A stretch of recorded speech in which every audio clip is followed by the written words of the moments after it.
Seem like white folk ain't never had a bright idea in their life. It's coming up with all kinds of ways to kill your ass.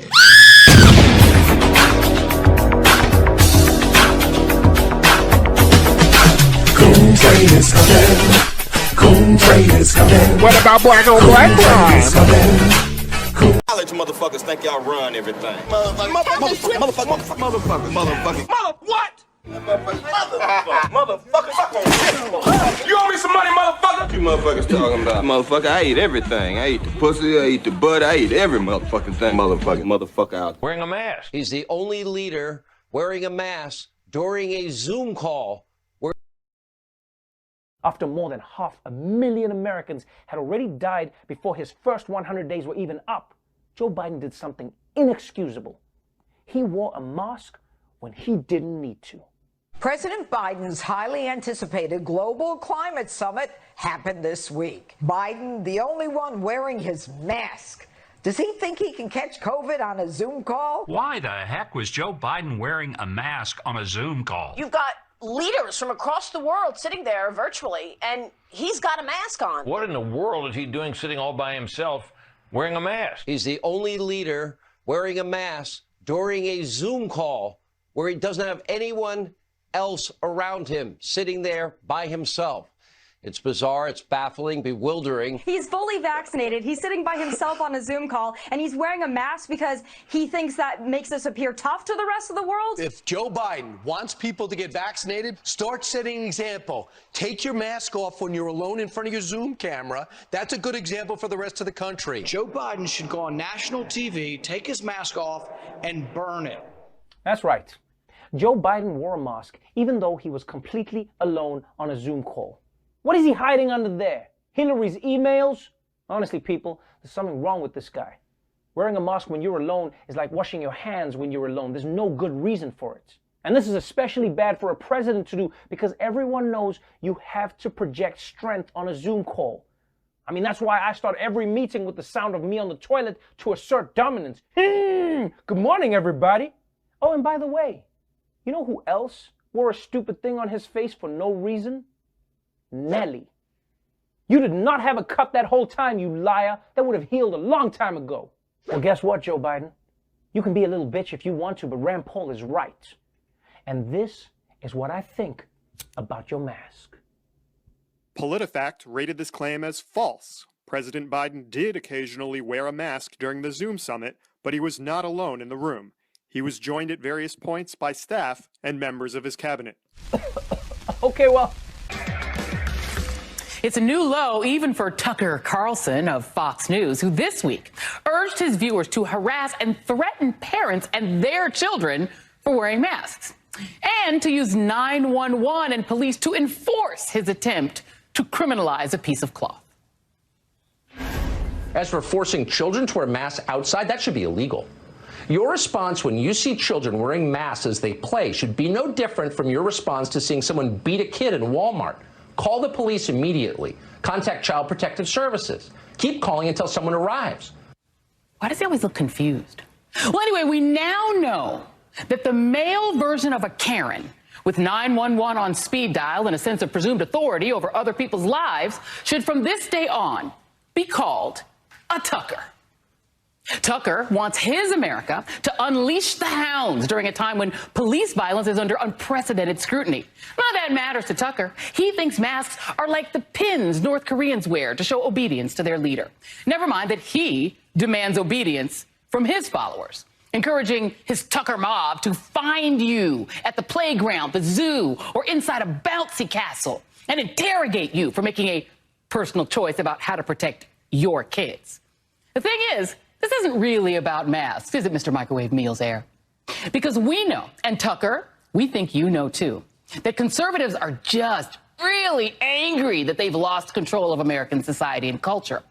It's why Fox wants its viewers mad about Dr. Seuss and red meat, to the point where the network is just a hub for racial hatred, and not even just that anymore, but also for a very dangerous, deeply concerning platform so committed to the big lie that its top host is encouraging its viewers to harass strangers and demand that they bare their faces. This is also coming as the anti-vax and COVID-denying movements are increasingly impacting kids. Like this anti-mask protest happening outside an elementary school in Beverly Hills as children just try to make their way home. Or this private school in Miami refusing to employ vaccinated teachers. Get this, based off misinformation linking the vaccine to menstruation, a claim that has been debunked. And also, sorry, why is a school studying their students' cycles? But Tucker, like all of his fellow Tuckers, doesn't actually care about the children. He just wants his viewers mad. Viewers who are sick and tired of being told what to do, even as they tell women what to do with their bodies, even as they tell trans youth, well, they can't play sports, or as they tell Americans that who they are allowed and who they're not allowed to elect, because, you know, they get to decide. Their anger really isn't about masks. It's about the business model of raising bogus concerns to keep the outrage machine just churning and churning, which is why Tucker Carlson, weaponizing his fake victimhood, is the absolute worst. Night from Tucker Carlson, who told his millions of viewers to call the police on any mom or dad or caregiver who's accompanied by children wearing masks. This means that a teacher leading her students to the playground at PE or a parent hosting kids in the park is now at risk right now, right here today, of having a neighbor call the cops on them. Carlson said to report, quote, abuse. The next time you see someone in a mask on the sidewalk or on the bike path, do not hesitate. Ask politely but firmly, would you please take off your mask? Science shows there is no reason for you to be wearing it. Your mask is making me uncomfortable. We should do that, and we should keep doing it until wearing a mask outside is roughly as socially accepted as lighting a Marlboro in an elevator. It's repulsive. Don't do it around other people. That's the message we should send because it's true. As for forcing children to wear masks outside, that should be illegal. Your response when you see children wearing masks as they play should be no different from your response to seeing someone beat a kid in Walmart. Call the police immediately. Contact Child Protective Services. Keep calling until someone arrives. What you're looking at is abuse. It's child abuse, and you are morally obligated to attempt to prevent it. So that was last night. Millions of people heard that. Call Child Protective Services. Call law enforcement. Keep calling. Here we are at this tipping point with COVID, where the frayed fabric of our lives from the last 13 months is slowly being knitted back together with safe and effective vaccines, a new president committed to healing the country from the virus, and surging resources to all of those who have been impacted financially. And then the most watched host at Fox goes out of his way to turn neighbor against neighbor and thrust the police in this country into the middle of his performative ratings grab. It's repulsive. The Biden White House is laser focused on defeating the virus, but soon, they're going to have to face a grave threat from the lies being told about the virus. The lifting of mask recommendations for the vaccinated is the dangerous incitement to conflict over a parent's right to protect their child. Yeah, there's a couple of serious issues with Carlson's comments. And I have to tell you, Nicole, I debated even coming on and talking about Tucker Carlson, because for him, this is really about ratings and relevancy, and he thrives on this kind of coverage. He'll probably have us on in clips tonight on his show and relish the fact that we're talking about it. But here's why I'm here today doing this with you. First, the problem is that law enforcement does not need calls for nonsense.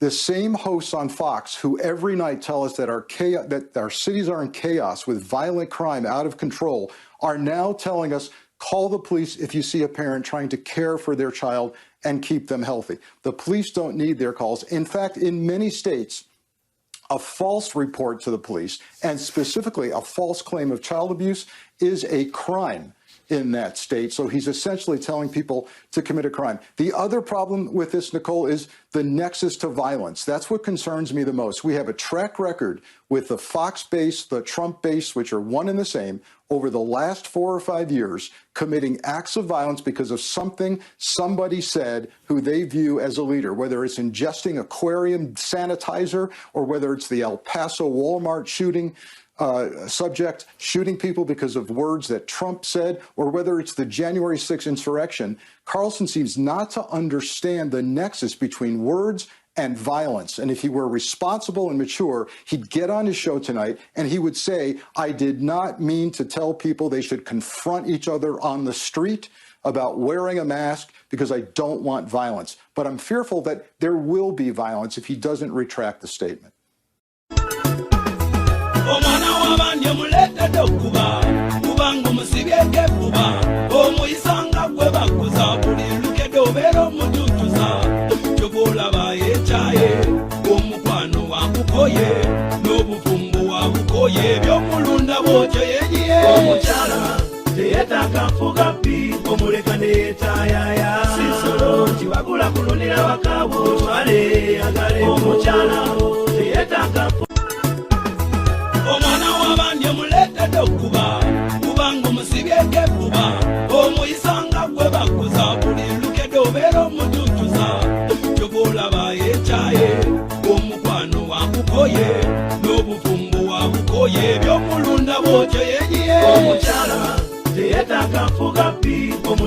All right, still ahead. No, Joe Biden. Joe Biden is not coming for your Big Mac. He's not going to come slap it out of your hand. And no, Kamala Harris is not handing out her children's book to migrants at the southern border. The radical normalcy of the Biden administration is forcing the right-wing outrage machine to just flat out make stuff up and go crazy. But that's next, so stay with us. Conservatives can't find anything real that the Biden administration is doing to be upset about. So they're running with fake stories to keep the fake outrage going as long as they can. Last week, the Daily Mail published a piece that falsely stated Biden's climate plan would limit you to eat just one burger a month. They cited a University of Michigan study from before Biden was elected president that found that shifts in diet, typically toward more plant-based foods, can lead to significant reductions in environmental impact. And while it's true that cutting back on meat would help address global warming, Biden's climate plan doesn't include any call to limit meat eating. Just go ahead and cram all the colon busters you want down your gullet. Biden doesn't care about that. But that didn't stop Fox News from taking it all the way to 10. The Democrats always said they want government to stay out of the bedroom. But it looks like the government just walked downstairs into your kitchen. He wants to cut out 90% of the red meat that you all eat. That's 4 pounds a year. No burgers on July 4th. No steaks on the Barbie. So get ready. You can throw back a plant-based beer with your grilled Brussels sprouts and wave your American flag. Call it July 4th green. Just so everyone's aware, beer is actually made from plants. Larry Kudlow said today he was just joking about the beer. Oh, come on. And Fox apologized for misleading its audience on the topic. But that was only after politicians on the right seized on the story, with Donald Trump Jr. disturbingly claiming that he ate 4 pounds of meat yesterday. I mean, is he okay? Maybe somebody should go check on him because his colon's probably like busted. Actually, don't check on him. Probably the farts are horrible. But that's not the only fake news story spreading around conservative media.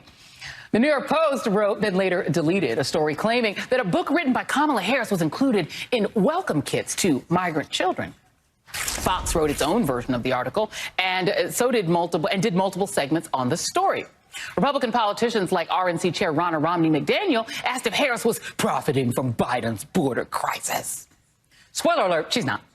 All that hysteria came from a photo of one copy of Kamala's book that had been donated during a citywide donation drive.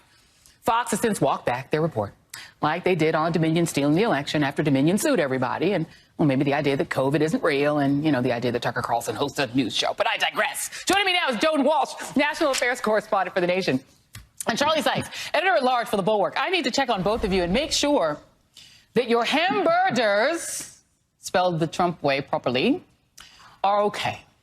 Joan, are your hamburgers in good order? They're just fine. They're just fine, Joy.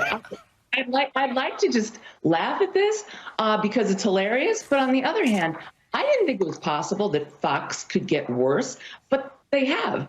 Joe Biden has driven them absolutely nuts. I mean, they used to have, we remember, they had some reporters. They used to say their daytime programming was straight news, and it didn't get crazy till their primetime opinion hosts. That's all gone. They have a White House reporter, correspondent, Peter Doocy. He couldn't go, and he likes to bug Jen Psaki all the time and get attention for himself. He couldn't go there and say, hey, what's this about Biden being the Hamburglar? And what's this about Kamala Harris's book being given to every poor migrant child? That's what you do. You report out a story. They don't even bother doing that anymore. It's insane. Frankly, I'm now picturing the Hamburglar with the Ray-Bans on to be Joe Biden.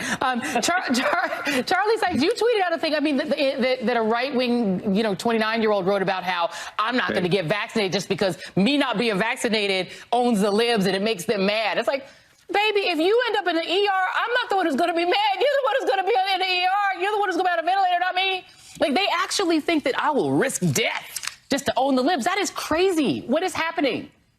Well, it's a pretty good encapsulation of American conservatism in 2021. It's not about these ideas. It is about owning the libs. As you mentioned a little bit earlier, it's about, constantly feeding that outrage machine. I mean, it is a little bit like watching an addict, figuring, how can we stoke it up? We need to come up with something more outrageous.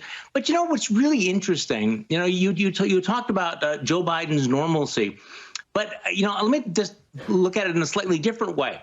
Look, where is the Tea Party resistance right now? Joe Biden is proposing $1 trillion proposal after another. This is the largest expansion of the federal government since the New Deal Great Society. And yet there's no Tea Party out there. There's no energy. They're not talking about the debt and the deficit after 4 years of Donald Trump. They're not even talking about health care anymore. What is the real passion? Well, the thing they're passionate about is continuing the big lie about stopping this deal and clinging to these stories that feed the maw, coming up with one bogus story after another. But the absence, the dog that's not barking here is also awfully interesting. Because you would think there'd be these huge rallies and these huge protests and talking about death panels and what's going to happen to the deficit. You get none of this. Well, because it was never about that. Can I just play this real quick? And Joan, because I have the perfect, this is a perfect segue to you. This is a guy in Louisiana. He's the House Education Committee chair talking about slavery. Take a listen. If you're having a discussion on whatever the case may be on slavery, then you can talk about everything dealing with slavery, the good, the bad, the ugly. There's no good to slavery, though. Well, then whatever the case may be, you're right. I didn't mean to imply that. Joan, you wrote a book called What's the Matter with White People? And I think it answers Charlie's question, because the outrage from the Tea Party wasn't about deficits. It was about the black guy. Joe Biden is white. There you go. Joe Biden is white. He makes them mad. He wasn't elected. Neither of them was officially legitimately elected, of course.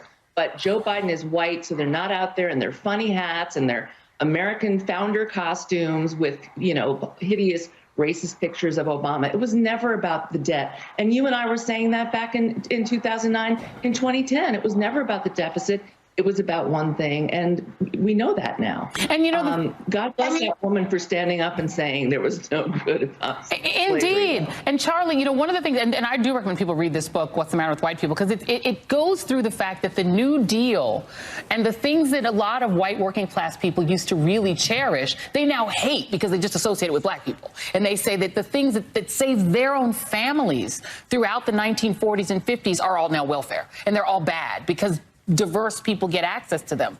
Isn't basically that's all there is? That's why Fox News is in the outrage business, because they're just like mad at people who aren't white Christians. Well, they're clearly mad, and they want to keep people mad. They want to keep people outraged and convince their victims. You can almost sense this palpable sense of disappointment that there were not racial riots, urban riots after the Chauvin verdict. I mean, they were geared up. I mean, they had all the talking points about that that were queued up. But I will say this: it really is extraordinary. Looking at some of these polls, like the Monmouth poll yesterday, shows 2/3 of Americans are all in on these big spending plans, the infrastructure plan, the social infrastructure plan, raising taxes. It would suggest that while Fox and the right are playing these culture war games, they are fundamentally losing this fight. They're not even participants. Yeah. And so after 4 years of Donald Trump, they wake up and find out the country is not with them anymore. And they're not talking about this, that the American people are not fiscal conservatives anymore. But is it anymore, Joan? Because isn't it true that the things that Joe Biden is pitching are just the normal stuff people want and always wanted? Absolutely. And, to get the numbers that high about, the coronavirus and his handling of the economy and his tax and spending plans, you got to have a lot of white people there. So that's the one good thing I'll say for my white people. There's got to be a fair number of white people in that crowd. I'd like them to be Republicans. No, they don't have to be conservative. I'd like them to be Republicans. I'd like them to be white working class folks. But there's a lot of white people in that group. So they might turn around and see that their base is gone. I mean, it's not happening yet, Joy, but we see some positive signs. And isn't it, the case, Charlie, I always thought that the thing that Donald Trump did understand about white working class people is that they're not against spending. They just don't like spending on certain people, but they are for spending. No, and apparently that's true. I mean, one of the things that he did to kind of break the mold was he said, I'm not going to do anything about entitlement programs. But again, there's a reason why Republicans are not stepping up and saying this is terrible what the Democrats are doing, blowing up the deficit. They don't care about just presided over blowing up the deficit. Because they don't care about the deficit. You would think that they're post-shame, but at least in the back of their minds are going, hey, you remember, those tax cuts? They don't remember any of that. They were never for any of that. They never cared. They never cared about it. Joan Walsh, Charlie Sykes, you guys.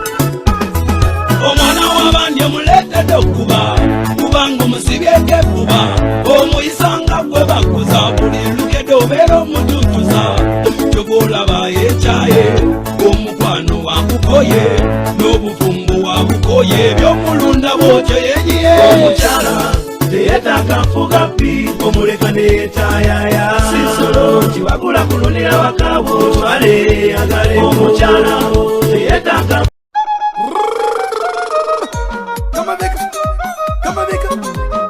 Kritika Boys Band wekile olundi bana byakwenende lwimbo lwa digitali okumenyako limenya lya digito mufananisheko nende lyakale mulole kuti kabaka lyena muche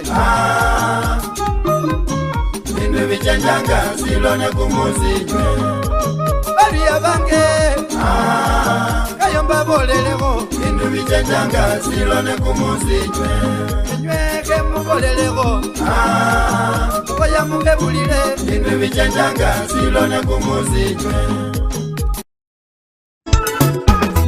omwana w'abandi muletedde okuba kubanga omusibyeko efuba omuyisanga gwe bakuza buli lukedde obeera omututuza kyoboolaba yekyaye omukwano wakukoye n'obuvumbu wakukoye by'omulunda bw'otyo yenyiye omukyala teyetaaga nfuga pi omuleka neetayaya sisolo kiwagula kulunira wakabo otwale yagale omukyala teyetaaga motherfuckers think y'all run everything. Motherfucker.